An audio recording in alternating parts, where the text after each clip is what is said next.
Voy a dar la bienvenida, voy a dar paso a mi compañero desde Negocios Televisión América, Víctor Hugo Rodríguez. Muy buenas noches. Alma, ¿cómo estás? Gracias, porque bueno, venimos ahora a ver, como decimos por aquí, la radiografía de lo que nosotros estamos observando en el mercado y con un poquito de orden saber realmente qué es lo que puede estar pasando un poco desde el punto de vista macro hasta que nos vayamos acercando al punto de vista micro, hoy con un poquito más de orden, porque se nos suman muchas personas que están tratando no solamente de buscar esa radiografía del mercado, sino cómo organizadamente podemos consolidar una cantidad de cosas que tienen que ver con toda esa cantidad de información que les estamos narrando durante el día por Negocios TV del principal mercado de los Estados Unidos. Vamos a tratar de hacer, y lo repito, una hipnosis de los índices, de los sectores, de los titulares más importantes del día, que hoy no hubo tal cantidad de titulares, indudablemente los indicadores, que para que también tengan una idea, salió algo que tiene que ver con las casas, otra cosa que es muy importante que tiene que ver con las solicitudes de desempleo, lo que piensan quienes están positivos y quienes están negativos, quienes nos están ganando, además de que indudablemente hay algo interesante con respecto a quienes de una manera muy importante son esos que se llaman en español los gurús, esas personas que realmente tienen, yo no digo que una bola de cristal, pero sí mucho acceso a información y que son quienes les entregan eso que se llama en inglés el research a los manejadores de fondos. Recuérdense que en el programa que nosotros tenemos examinamos todos esos cambios, pero también tratamos de ver cuál es la visión del banquero privado, de lo que se llama el wealth manager, que es el que maneja las cuentas de la familia, de quienes son los gerentes y gestores que se enfrentan a las vicisitudes del mercado, tratando de armar un portafolio, minimizando cualquier riesgo de caída a través de una maximización de la exposición a los riesgos e indudablemente todo lo que sucede con los aranceles, con la parte geopolítica, con lo que pasa con las guerras, etcétera, etcétera. Fíjense bien, los mercados en Asia, por eso de que todo está interconectado, quiero empezar por allí, fueron bien interesantes por el hecho de que hay una cosa que se llama, creo que el ecocinio de primavera, que hizo que el mercado japonés estuviera cerrado. Obviamente hay una debilidad en la parte tecnológica y eso hizo que el Hang-Seng, que es el índice de Hong Kong, me cayese un poco más también lo que sería el de Shanghai, y el Banco Popular de China, según tengo en las notas, mantuvo los cambios de sus tasas preferenciales de 1 a 5 años iguales. Eso nos importa, nos interesa, porque la economía china es la que está trascendentalmente tomando la pauta de hacia dónde debería ir el crecimiento económico mundial. Y yo creo que esa parte es interesante. Voy a poner ahí en pantalla eso que yo llamo los bullet points que me acompañan. Además de que, y por eso de que todo está interconectado, Nueva Zelanda también mostró un crecimiento mejor a lo esperado en el cuarto trimestre. Es interesante lo que sucede en esa parte asiática. En el caso de lo que sería la parte europea, como ustedes saben, los índices lamentablemente estuvieron en rojos y Lagarde advierte que una guerra comercial entre los Estados Unidos y Europa, eso no es ningún secreto, esto lo sabe todo el mundo, podría reducir el crecimiento de la eurozona. Bueno, eso es de anteojitos, como decimos por aquí, eso lo entendemos. Nosotros, cuando estuvimos esta mañana conversando con Manuel, y digo la mañana mía, pero ya es la tarde desde donde ustedes nos ven en Madrid, cuando son las 4:05 de la tarde, hora del este en los Estados Unidos, entiéndase Nueva York, Miami, Boston, indudablemente las 9:05 de la noche en Madrid, además de que son las 3:05 en mi querida Ciudad de México, donde se nos suman una cantidad de profesionales y personas que quieren aprender del mercado, pues indudablemente nosotros estábamos diciéndole a Manuel en ese momento de que nosotros pensamos que tiene que haber una política adrede a propósito del presidente Trump, porque sale desde su micrófono muy grande en la Casa Blanca a decir que Jeremy Powell debería bajar las tasas de interés y esto crea una cantidad de incertidumbre aún mayor de la que tenemos con los aranceles, que es como se le dice tarifa realmente a la parte en inglés. Francia anuncia lo que sería un aumento de 5.000 millones de euros, que no es tan alto en su presupuesto familiar, pero es importante, es interesante, además de que hay otra cosa que me llega por allí, que es el hecho de que una gestora, que no es una gestora, es la gestora más grande del mundo, estaría expandiendo sus productos para el mercado minorista de Europa. Máxime cuando esa expansión, es para que ustedes puedan comprender la expansión enorme que hay allí en Alemania, tiene una permeabilización, y por eso todas estas compañías indudablemente buscan cierta actividad dentro del sector, entiéndase Europa, los principales países, pues obviamente también hay alguna forma en la cual Commerzbank, que eso ya es el lado de ustedes, europeo, reafirmó la independencia a pesar de que el banco italiano Unicredit recibió una aprobación e importante, del Banco Central Europeo para adquirir una participación en el banco alemán. ¿Por qué les traigo todo esto de Asia y de Europa? Porque es que yo no me puedo divorciar el mercado americano de todo lo que está sucediendo allí. Y como decía Alma, y obviamente lo vamos a tener, vamos a ver si lo puedo ver en pantalla en algún momento, qué es lo que va a pasar con FedEx, qué es lo que va a pasar con Lenar y qué es lo que va a pasar con Nike. Eso está sucediendo mientras yo estoy conversando y hablando. Lo más importante es FedEx. Porque FedEx me muestra una correlación con el Dow Jones Industrial. Cuando yo era un niño muy joven y estudiaba y leía de Wall Street, pues estaba bastante ligado a un proceso que tiene que ver con todo lo que el Dow Jones Industrial, que era en ese momento un indicador líder, decía del mercado. Es decir, cuando ese indicador líder hacía algo, empujaba el mercado. Pues entiendan ustedes que las máquinas han corregido cualquier imperfección. Por eso de que buscan, obviamente, los patrones que se parecen, los que menos se parecen, los que se correlacionan o se descorrelacionan, y entonces ya no tienen la misma oportunidad. Sin embargo, seguimos, quienes estamos en esa vieja escuela, entendiendo que el factor fundamental de UPS y de FedEx forma parte de cómo se ve hacia futuro el comercio internacional. Y aquí les quiero traer para todos ustedes una lámina que me llamó mucho la atención, porque en esa lámina muestra, obviamente la hicimos el día de ayer, que cuántos días de interrogación quedan hasta la parte más importante de los mercados, que tiene que ver con el 2 de abril. Todo se va a estar básicamente formando por un periodo bastante tumultuoso, porque no hay nada que aferrarse. Es como que estamos en el mar y no hay algo a que me pueda aferrar hasta ese 2 de abril.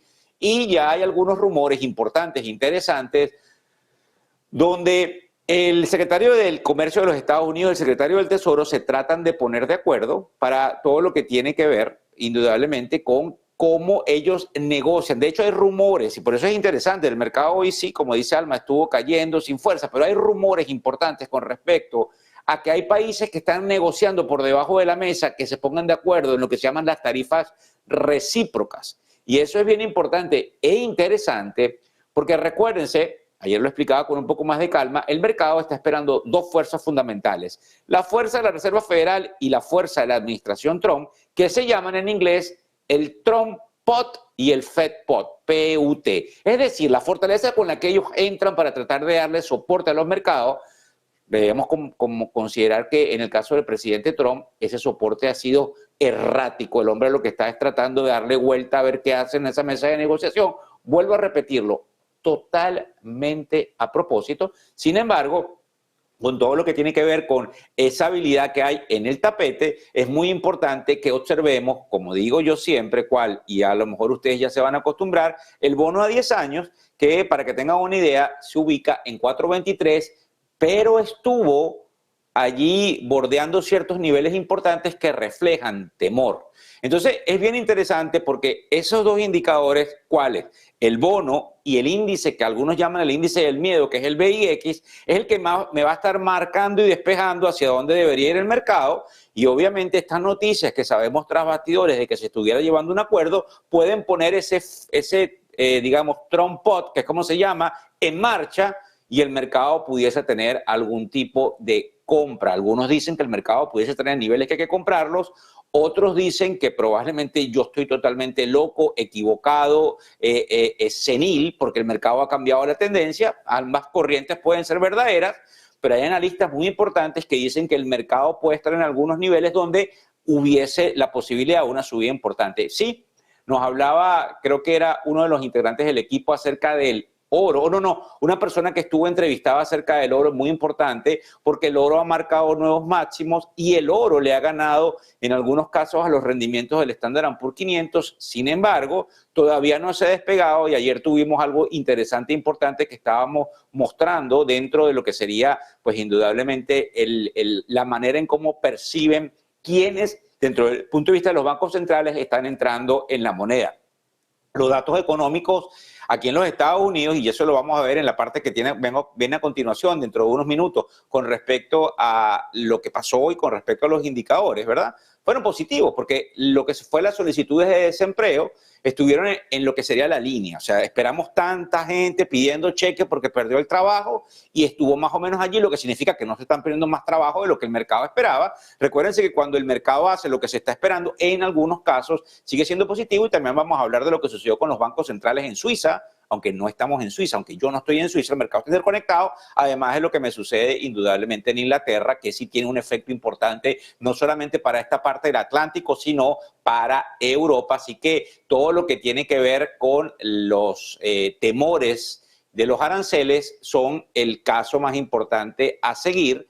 Además de que recuerden también que hay algunas cosas que subieron esta mañana, como que Europa retrasó los aranceles sobre el whisky estadounidense. Así que aquí hay una cantidad de negociaciones y debemos prestarle atención, porque en cualquier momento sale por allí algún tipo de noticia interesante que nos puede dejar entender, pues de una u otra manera, cómo pudiese comportarse el mercado en el corto plazo. Fíjense bien, cuando yo quiero que vayamos y veamos hacia dónde se fue el dinero el día de hoy, nosotros tenemos que enfocarnos hacia cuáles sectores. Porque recuérdense que nosotros hablamos de Tesla, hablamos de Nvidia, hablamos de las tecnológicas, pero realmente estas máquinas que están atrás, como en cualquiera de las mesas de negociaciones, de las casas más importantes de manejo de dinero, son más o menos siempre de la misma forma, están viendo hacia qué sector se está volviendo a ir el dinero. El sector que más nos llama la atención el día de hoy es el sector de utilities, que obviamente es utilities, son la luz, son los teléfonos, son lo que no puedo dejar de pagar. Eso no es positivo,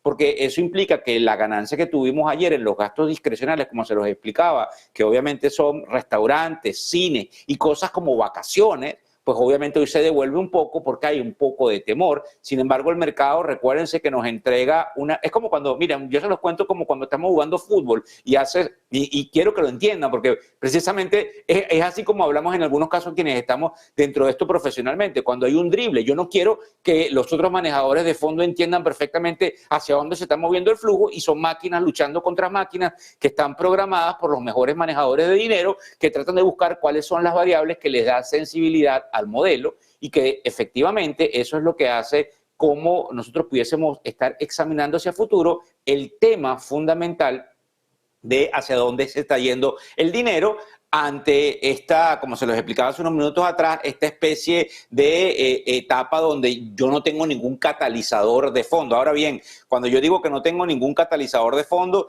también es muy importante que ustedes comprendan, primero, que Donald Trump y cualquiera de los políticos europeos, incluyendo a Putin y a Zelensky, se van a encargar de dar unas declaraciones incendiarias. De eso no les quepa la menor duda. El hecho de que yo no tenga algún tipo de, digamos, tema importante a seguir dentro de lo que yo estoy diciendo, digamos, la dinámica del mercado, eso no significa que quienes forman parte de la estructura política y geopolítica del mundo no van a decir algo que me va a mover el mercado. Fíjense otra cosa que me llama la atención, porque a veces perdemos de vista lo interesante y lo importante. Estas compañías que cotizan en la bolsa han entregado trillones y trillones de dólares, como ven en el gráfico que tengo a continuación al lado mío, y eso es de una u otra manera sumamente importante, porque muestra algo que está totalmente desapercibido por todos los que están pensando si vamos a caer. Que hay algunas noticias, y recuérdense que aquí en el programa damos una especie de tips, que en inglés se llama, en español se llaman chisme, pero chismes financieros per se, que son importantes.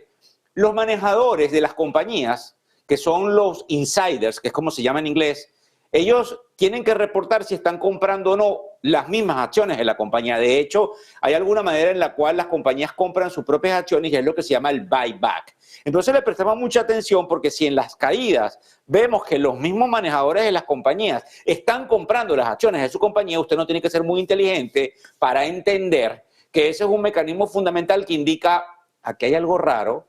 Esta gente sabe que esto tiene valor y lo está comprando. Eso es muy importante, y por eso les pongo allí todo lo que tiene que ver con esos trillones, que es como se dice en inglés, trillion, de dólares que se han repartido en dividendo, porque estas compañías están comprando más que proporcionalmente todo lo que tiene que ver con la formación de estas, digamos, caídas con respecto a sus respectivas compañías. Es decir, los dueños de Nvidia están comprando Nvidia, pues obviamente eso no es una información que se sabe en tiempo real, para que ustedes también la comprendan, porque no les interesa. Es como el hecho el anonimato que me permite que mi otro competidor no sepa exactamente qué es lo que estamos haciendo. Fíjense bien, otra de las cosas que me llama la atención fueron los titulares que hubo el día de hoy.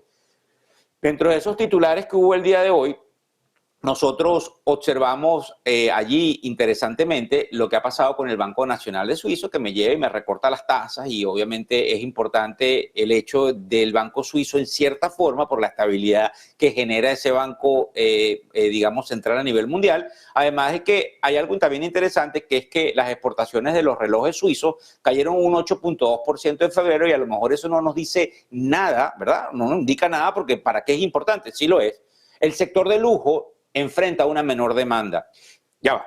Si el sector de lujo me enfrenta una menor demanda, fíjense bien cómo nosotros lo traemos a colación. Y hace 2 semanas, un periodista de investigación del periódico más importante en finanzas, o el que tiene mejor nombre, que se llama Wall Street Journal, me dice a mí que el 50% de la demanda en los Estados Unidos, donde estoy yo transmitiéndole Negocios TV América, está supeditado al 10% más rico. Entonces, ¿cuál es la relación? Vamos a ordenarla. ¿Por qué les pongo allí lo de los relojes y por qué es importante ese titular? Porque hay una menor demanda, porque el sector de lujo se está apagando. ¿Y por qué es importante? Porque resulta que el sector que consume el lujo allí en relojes de allá también consume cosas de lujo aquí en los Estados Unidos. Y si ese sector, que es el que representa el 10% de la población pudiente, me maneja el 50% del consumo, peligro, se me prende una luz en el tablero del avión, ahí tengo un peligro. Hay otra cosa que les voy a decir más adelante que tiene que ver esta noche, cuando ya en España son las 9:18 de la noche, hora de Madrid, las 3:18 en Ciudad de México, las 4:18 en Nueva York. Hay algo importante con Japón. Esas son las dos cosas que nadie nos cuenta cuando ustedes ven los titulares. Los titulares son como el ruido que hay enfrente sin ver la película un poco más allá y decir hacia dónde va esto. ¿Qué dice Víctor? Víctor no lo puede pronosticar. Víctor lo que está diciendo es que los analistas están viendo que el sector del lujo se me está cayendo, los analistas están viendo que el yen se me está fortaleciendo, de eso vamos a hablar. Si el yen se me fortalece, el Banco Central de Japón trataría de subir las tasas. Exacto. Víctor casi todos los días nos habla de lo que se llama el carry trade. ¿Qué es el carry trade? Me endeudo en yenes, que las tasas habían estado en cero durante muchísimo tiempo, para comprar los otros mercados. Si se me sube la tasa de interés en yen, tengo que hacer lo que se llama en inglés el unwinding, que es como cuando yo desamarro una cuerda y básicamente estoy tirando posiciones. Eso puede estar pasando, y eso lo saben quienes manejan dinero a grosso modo, como dirían los argentinos. También en el New York Times dice que obviamente Canadá y la Unión Europea, que también es muy importante, están muy avanzados en negociaciones para fortalecer todo lo que tiene que ver con las industrias de defensa. Y eso también es importante porque recuérdense que yo les digo la fuente de dónde salió, pero si usted se mete en Google allí mientras está viéndome en la televisión o en su dispositivo celular, pues obviamente usted se está dando cuenta que está en todos lados. Lo importante es de dónde salió la noticia, además de que el Wall Street Journal, en esta parte que estamos en el programa analizando los titulares, dice algo que no me gusta para nada. Y a lo mejor afecta un poquito a América Latina, pero importantemente lo que tiene que ver con el petróleo. De hecho, como ustedes vieron allí, el petróleo hoy sí tomó ciertos aspectos importantes, subiéndome 1.70%. Pero resulta que el Wall Street Journal, aguanten eso ahí, finalmente dice que la Casa Blanca estaría analizando extender por otros 60 días la licencia que tiene Chevron, que es una compañía importante de petróleo, para operar en Venezuela. Entonces, obviamente es un pasito para adelante y 2 pasitos para atrás. Sí, hay que llamarlo como es, porque no se pone de acuerdo el momento en el cual la administración, que es importante que lo haga para Venezuela por el hecho del petróleo, tome algún tipo de acción contra un régimen que lamentablemente es un régimen que está fuera del aspecto democrático. Importante porque esa es la parte que nos interesa, que hable español. Además que, como ustedes saben, yo soy venezolano, además de que indudablemente eso es algo que probablemente viene del cabildeo que ha hecho el gobierno de Nicolás Maduro dentro de lo que es el Congreso y la administración del presidente Trump. Esos fueron, para que ustedes observaran entonces, los titulares más importantes que de una u otra manera me movieron el mercado. Sin embargo, ese de Chevron no me movió todo lo que tenía que ver con, como digo yo, las, riendas del petróleo, ¿verdad? Hoy vamos a tratar de explicar en esta lámina número 3, que considerablemente es interesante, el hecho del cobre, porque a veces no hablamos del cobre y siempre nos enfocamos en el oro, Pero resulta que toda esta corrida a nivel de lo que sería, digamos, estos metales, llama la atención el hecho de que toda la incertidumbre, acuérdense que estamos observando todos los mercados, el cierre o la extensión del cierre de Wall Street, no es para que yo me ponga y les diga compre Tesla, esto no es day trading, esto es análisis, esto es macro, esto es realmente hacia dónde se nos está yendo el dinero.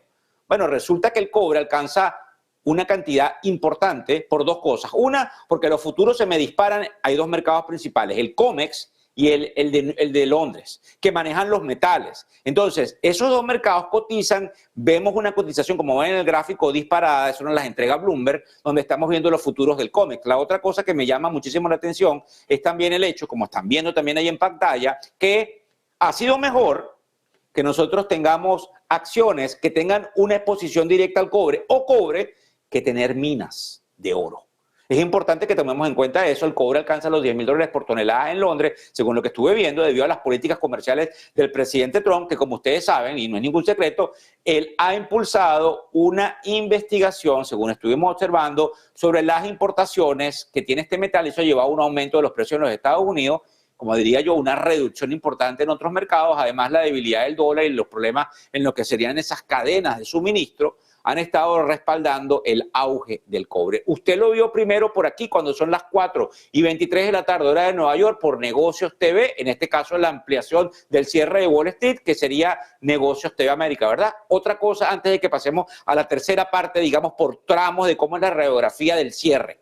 Y ustedes disculpen que yo soy muy apasionado, yo sencillamente estoy aquí tratando de entregarles cómo es que los profesionales están observando esto y hacia dónde va el flujo de dinero, porque en definitiva, aunque usted esté o no esté invertido en el mercado de capitales, entienda algo, señor, señora, amigo que nos está mirando, esto le afecta directa o indirectamente, porque algo que no es mentira, y si quiere usted se va a Google, usted pasa más del 90% preocupado por el dinero, bien sea en euros, bien sea que usted esté en Afganistán, usted puede estar en China, usted puede estar en cualquier lugar. Vamos a tenerlo. Me dice producción que vamos a pasar probablemente con el presidente Trump, quien ya estaría a punto de estar hablando. Vamos a ver al presidente Trump momentáneamente, le vamos a dar paso directamente. Así que, producción, para que por favor me pongan al presidente Trump en pantalla, lo que está diciendo, por favor. Well, please sit down. Before we begin, I just want to announce that I signed a proclamation a few moments ago honoring the 250th anniversary of Patrick Henry's famous speech to the Second Virginia Convention, in which he declared very well-known, very famous words, "Give me liberty or give me death." Has anyone heard the phrase? I think most of you have.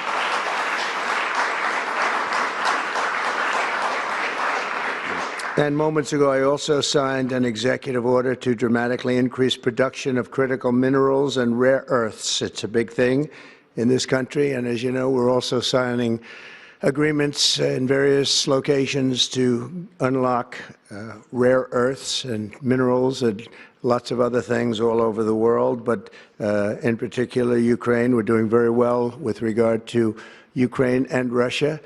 And one of the things we are doing is signing a deal very shortly with respect to rare earths with Ukraine, which they have tremendous value in rare earth, and we appreciate that. And we spoke yesterday with, as you know, President Putin and President Zelensky, and we would love to see that come to an end, and I think we're doing pretty well in that regard. So hopefully we could save thousands of people a week from dying. That's what it's all about. They're dying so unnecessarily, and I believe we'll get it done. We'll see what happens, but I believe we'll get it done. Today we take a very historic action that was 45 years in the making. In a few moments, I will sign an executive order to begin eliminating the Federal Department of Education once and for all.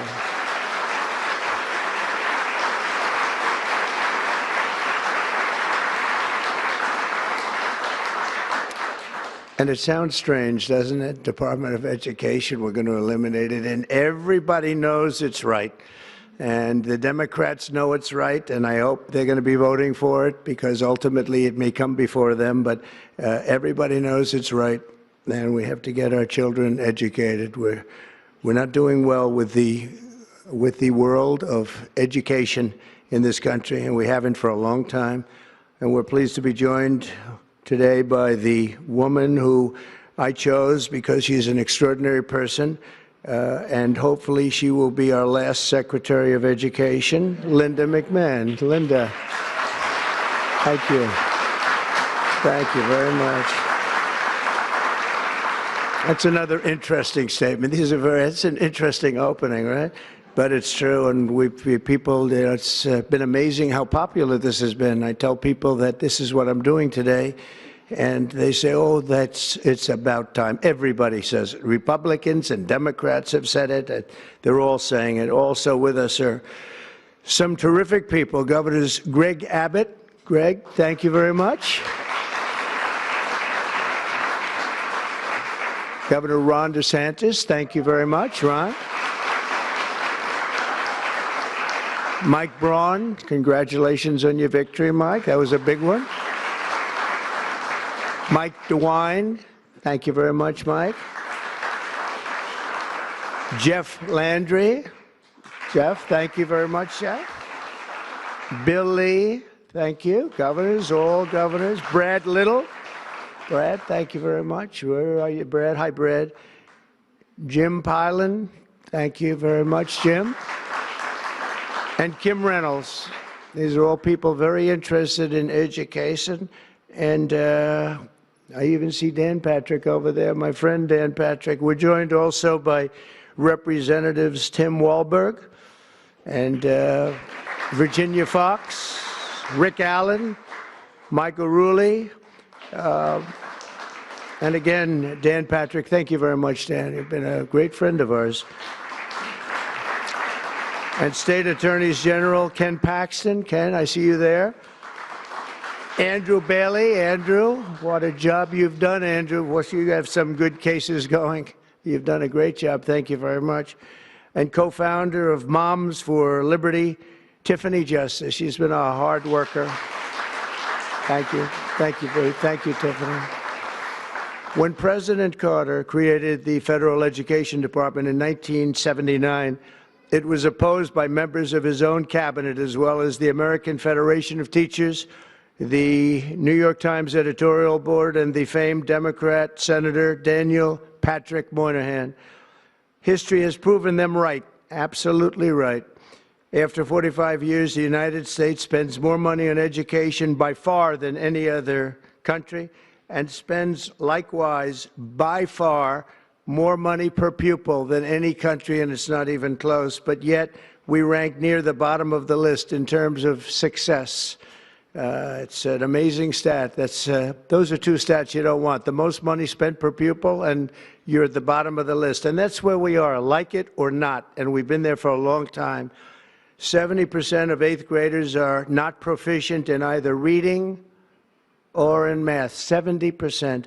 40% of 4th graders lack even basic reading skills, can't read. Students in our public elementary and middle schools score worse in reading today than when the department opened, by a lot. In Baltimore, 40% of the high schools have 0 students who can do basic mathematics. Not even the very simplest of mathematics. I said, give me your definition of basic, and they're talking about like adding a few numbers together.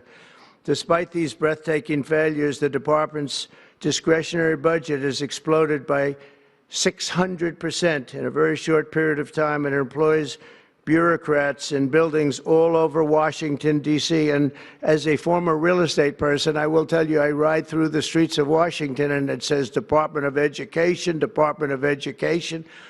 I said, how do you fill those buildings? It's crazy what's happened over the years. I'm pleased to report that after offering these federal employees 2 generous buyout options, and they were very generous, and they're good people, but they were very generous. My administration has initiated a reduction in force, and we're already cutting numbers that were really surprising to a lot, that we were able to do it so successfully. And we've cut the number of bureaucrats in half. 50% have taken office, which is great. Thank you. Under the action I'm taking today, a small handful of Democrats and others that we have employed for a long time, and there are some Republicans, but not too many, I have to be honest with you.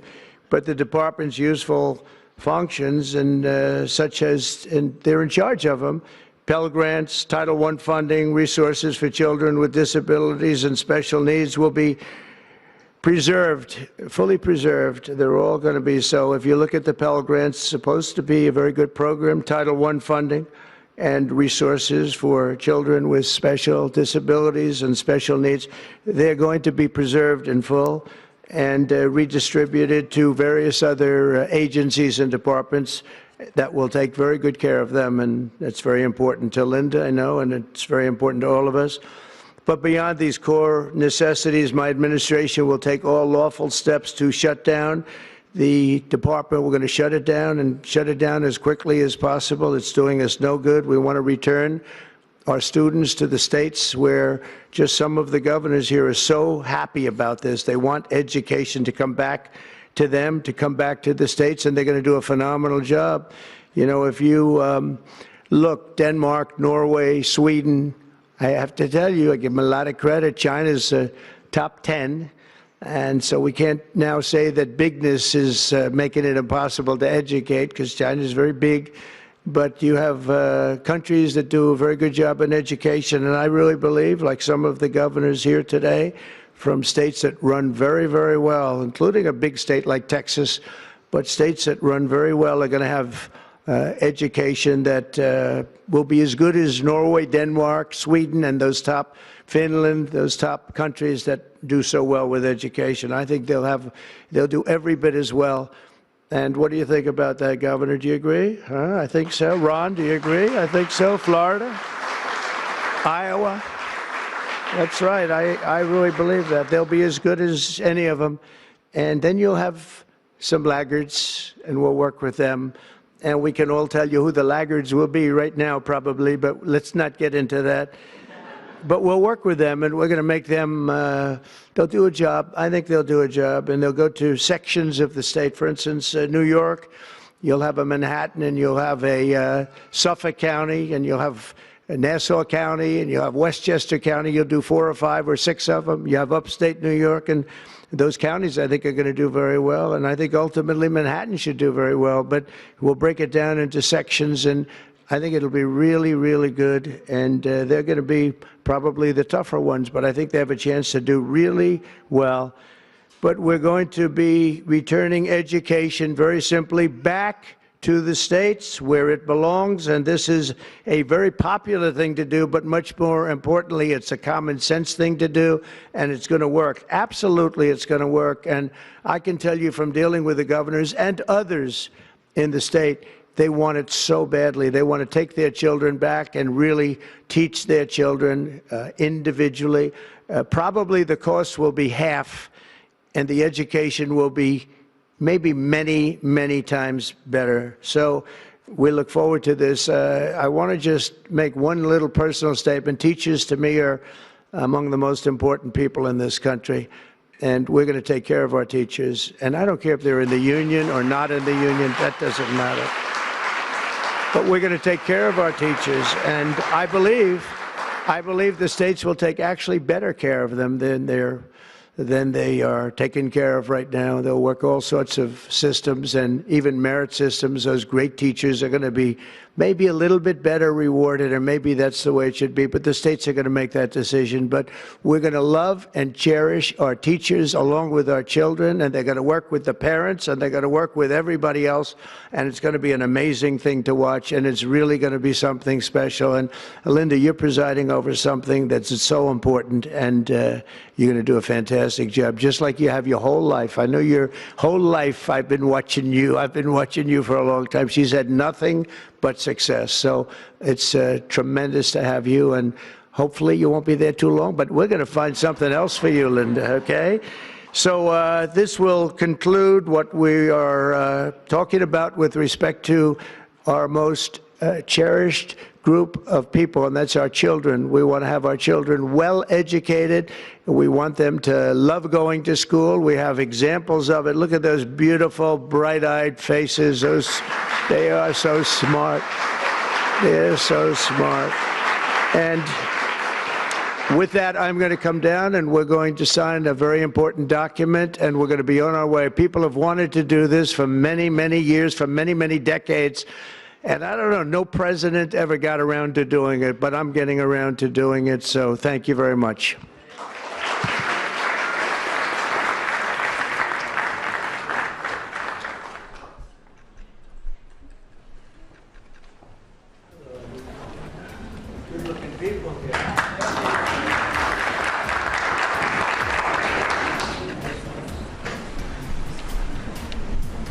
Should I do this?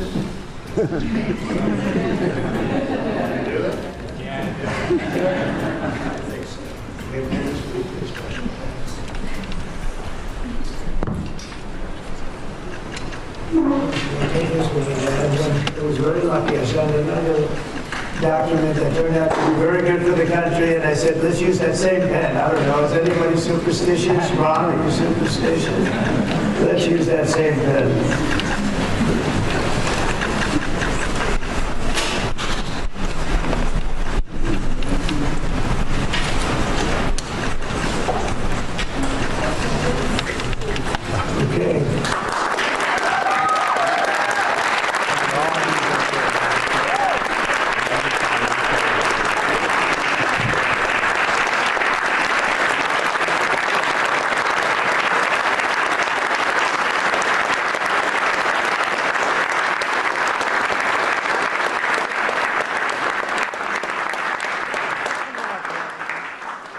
Can you come up just to say?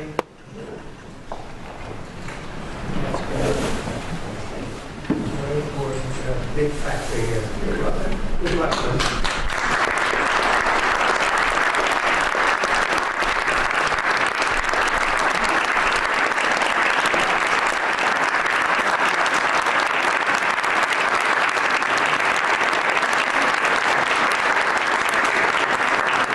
Thank you, everybody, very much. Thank you.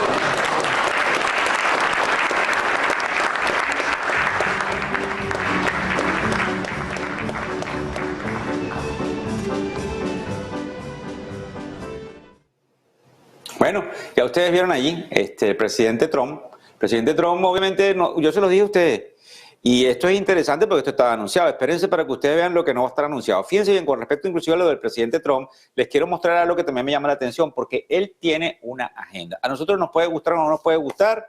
Eso no es motivo de discusión aquí en este canal de televisión, ahora mismo por lo menos. Porque claro que tenemos que abrir una tribuna para que todos opinemos. Pero resulta que él tiene su agenda. Trump promete revitalizar la industria del carbón en los Estados Unidos, apoyado por las agencias federales que trabajan para que usted tenga una idea, todo lo que tiene que ver en conjunto para revertir las reglas ambientales de la era de Biden. Eso que usted está viendo ahí en pantalla es la caída que ha tenido el carbón y él pareciera recuperarlo, además de que el Departamento del Interior, que es como se llama la traducción aquí en los Estados Unidos, extendió operaciones en una mina del estado de Montana, así que todo esto tiene algo muy importante porque el proceso que tiene que ver con el carbón tiene algún tipo de contraprestación con el gas natural y si ustedes ven el gráfico del gas natural ha venido subiendo, pero hay que prestarle la merecida atención a lo que sería indiscutiblemente la parte del carbón. Con respecto a los indicadores económicos del día de hoy, fíjense bien lo que vamos a analizar aquí, porque los de hoy no fueron los más importantes. El más importante fue la decisión de la Reserva Federal el día de ayer, ¿verdad? Bueno, entonces ahora vamos a poner esto que es interesante para que ustedes sepan, y vuelvo a repetírselo, a lo mejor me ven al ladito de la pantalla, para que usted sepa lo que hacen los manejadores de dinero que tienen esa necesidad de entender por dónde va el flujo. Fíjense bien, ya existe tácitamente un reconocimiento que a raíz de que lo que es el crecimiento en los Estados Unidos va a caer, y yo voy a quitar aquí para que usted me vea, primero para que usted me vea, como el crecimiento de los Estados Unidos va a caer, entonces los economistas hablan, vamos a ver un recorte de tasas. Algunos dicen, es que hay un problema, Víctor, hay esta inflación, ¿y qué es eso? Hay decrecimiento con inflación. Sin embargo, también les voy a mostrar lo que he conseguido con respecto a la inflación, para que ustedes vean lo que dicen algunos que están apostando a que viene un rally en algunos momentos, los más atrevidos, ¿verdad?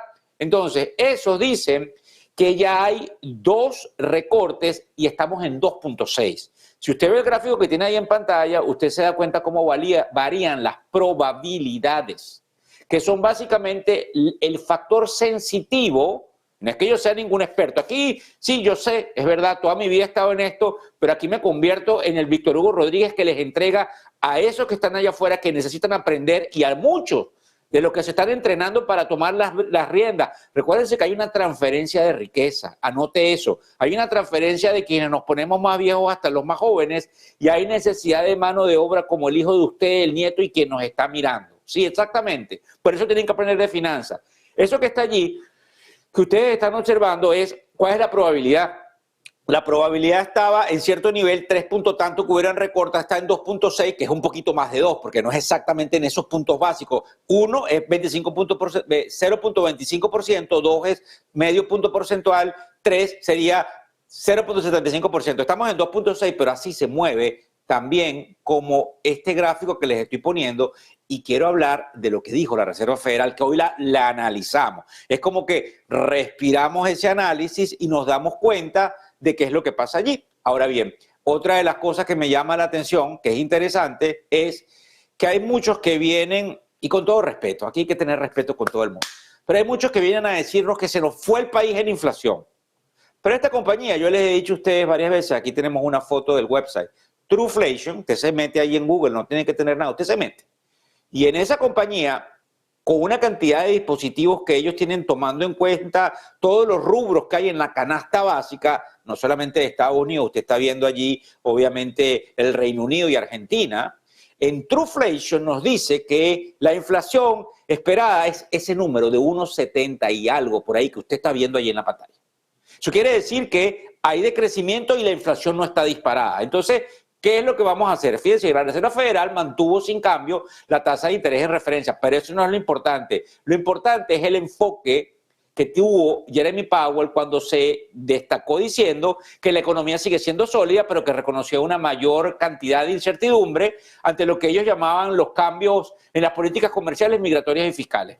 Para ponérselos en 2 platos, indica que la inflación obviamente mantiene su progreso hacia el 2%. ¿Pero por qué dice eso Jeremy Powell? Precisamente porque ellos también ven todo esto. Esto no es inteligencia artificial. Esto no es que me lo dijo un amigo que me lo contó. Eso es data. Todo se basa en data, no lo que dice Víctor. Lo que dice Víctor es menos relevante que la data. La data es lo que es de verdad. Eso, y dice él que va a ayudar a que todo esto de las tarifas, oigan bien y escuchen para que vean mi cara. Aquí viene la palabra fundamental que los manejadores de dinero están poniendo en su modelo. Él dice que el problema con las aranceles o las tarifas, como se dice en inglés, los tariffs, va a ser transitorio. Y eso genera obviamente dudas en los mercados que también están generando dudas en la Reserva Federal, además de que la FED, según nosotros también observamos en sus análisis, redujo el pronóstico de crecimiento del Producto Interno Bruto. Voilà, la OCDE ya lo había hecho, como Manuel y yo lo discutimos en la apertura del día martes, ¿verdad? Y obviamente hay una cantidad de cosas pasando en el balance de la Reserva Federal que es importante porque tiene un impacto en la liquidez, entiéndase, un impacto en lo que la Reserva podría hacer para tratar de sacar al país de cualquier bache.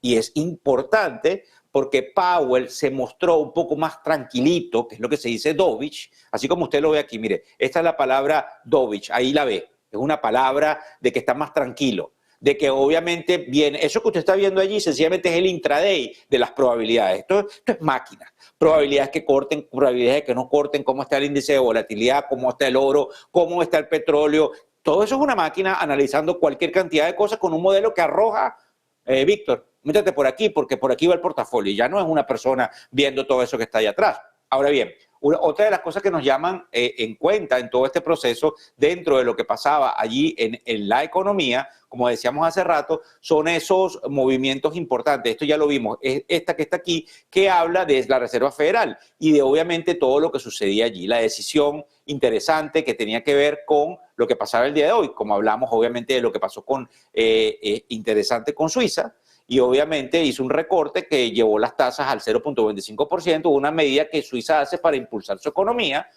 hay otra cosa importante que tiene que ver con Europa. A las 8 de la mañana, hora del este de los Estados Unidos, cuando ustedes tenían la 1 de la tarde allá en Madrid, estaba el Banco de Inglaterra manteniendo sus tasas de interés en el 4.5%, en línea con lo que eran las expectativas.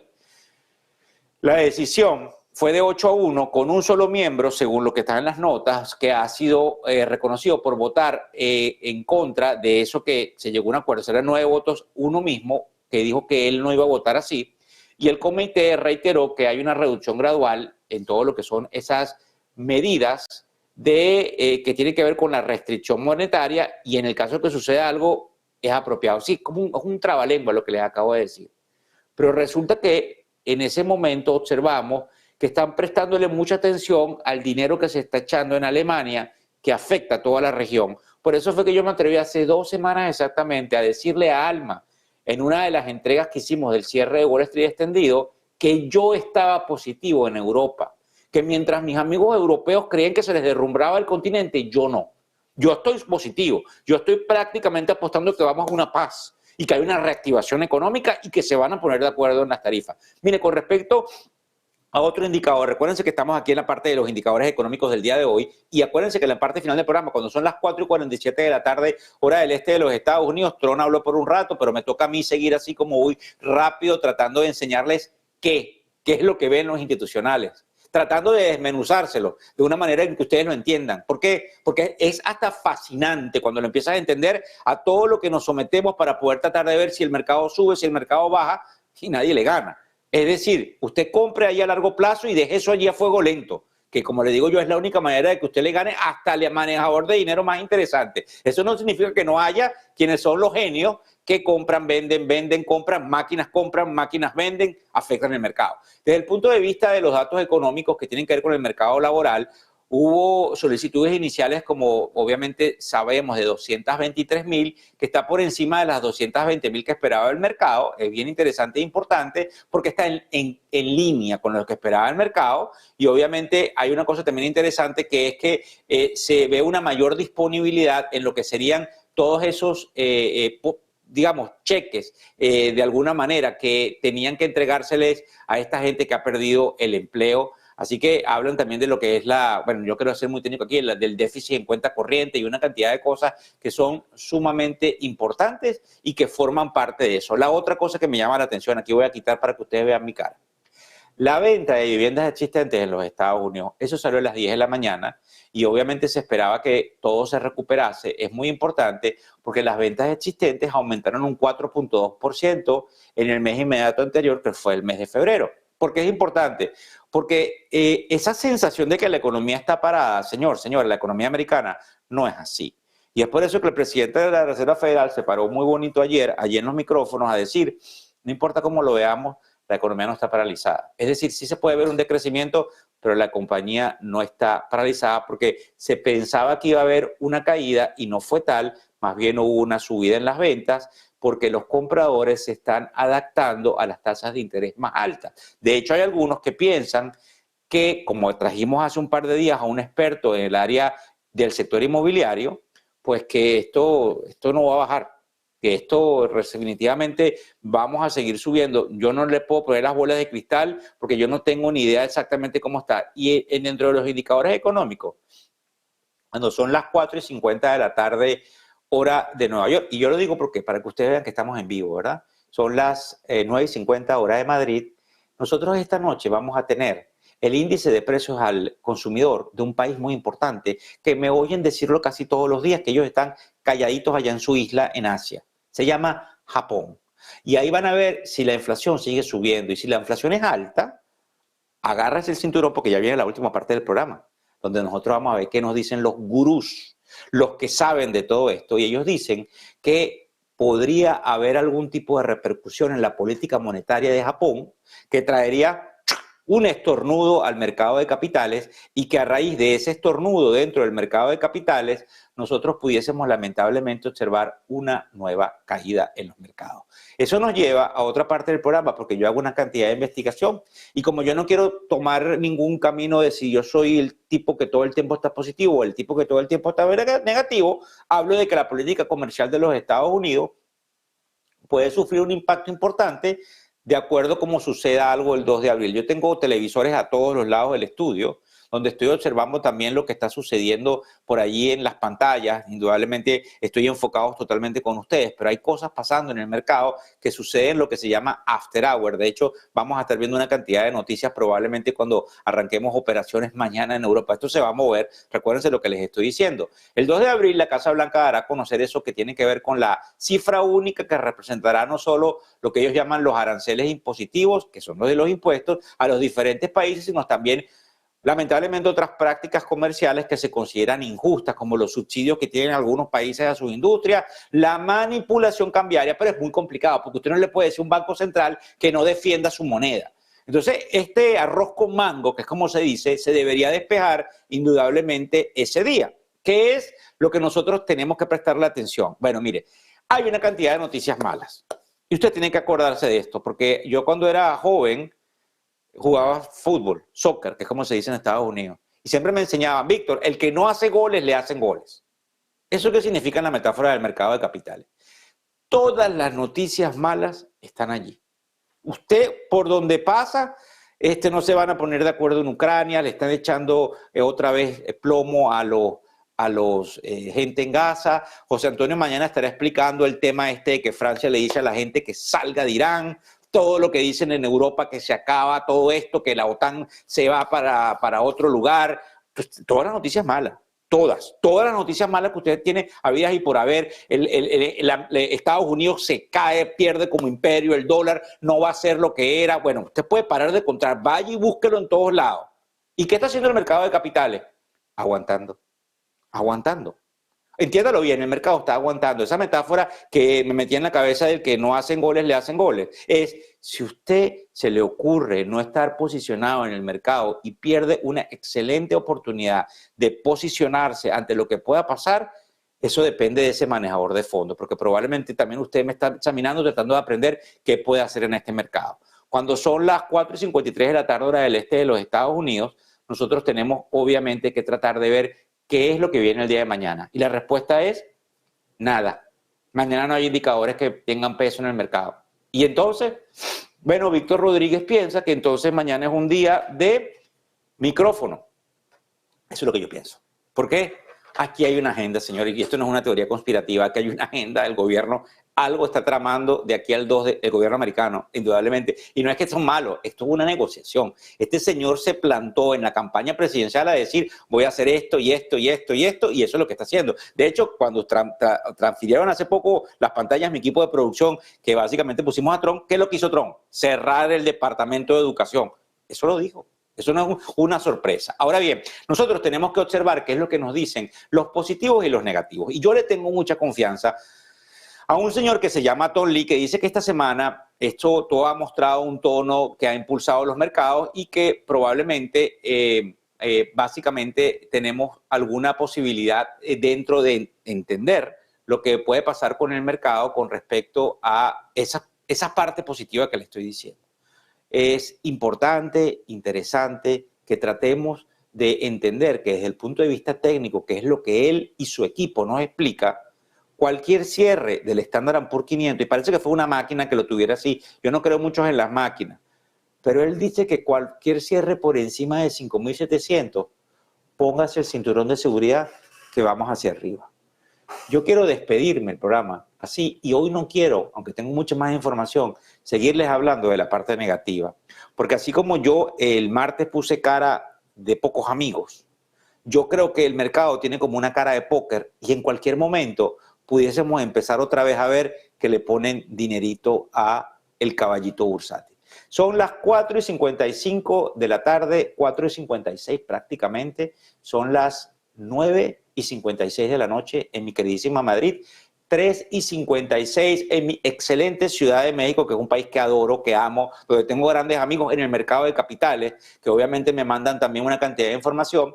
Pues esperamos que mañana en la apertura, esté yo presente en la apertura, obviamente, del mercado americano, con una ratificación. Así que me despido por hoy, mucha información. No traje invitado porque sabía que el invitado de lujo iba a ser Donald Trump. Así que buenas noches, en este caso para ustedes que están allá en el otro lado del Atlántico. Buenas tardes para todos mis amigos.